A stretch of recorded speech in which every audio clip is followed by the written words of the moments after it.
chers maîtres, chers écologistes des luttes les beaux verbes, vous l'aurez remarqué, aujourd'hui ce ne sont pas de discours parés d'élocution et des termes savamment choisis et ordonnés que vous allez entendre, mais des discours sans art, faits avec de premiers mouvements.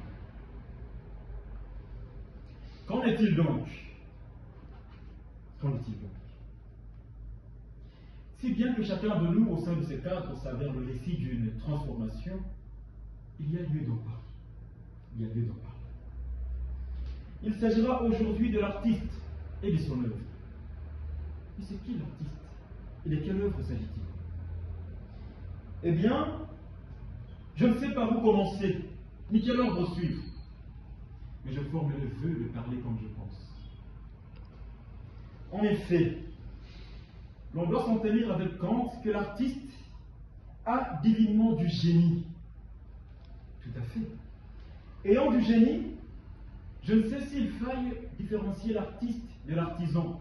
Je ne prendrai pas ce risque, puisqu'il s'agit de l'improvisation.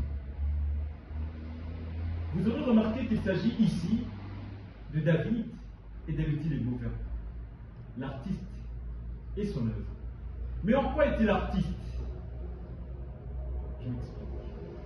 Usant comme personne l'art de la formule, il a résumé en 4 mots l'essence et la direction de notre engagement. Utile et beau verbe. Mais qu'est-ce à dire? Je vous en dirai plus.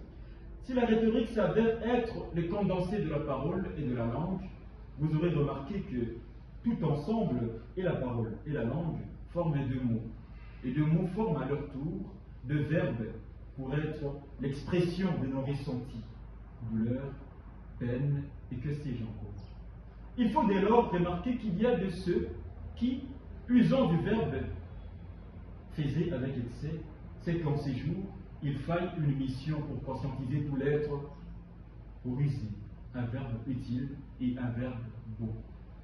Verbe utile puisque mis au service de l'humanité. Verbe beau puisque faille-t-il l'entendre et croire. Cela n'étant pas tout, je voudrais parler encore un peu de l'artiste.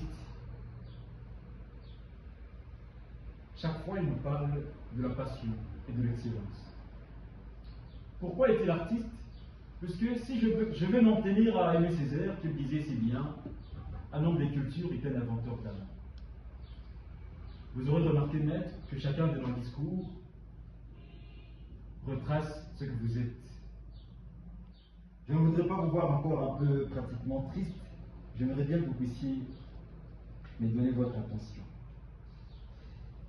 S'agissant encore de l'art et de la passion et de l'excellence, j'en ai retenu par votre regard que la passion, c'est de l'énergie qui donne de zèle à notre rêve.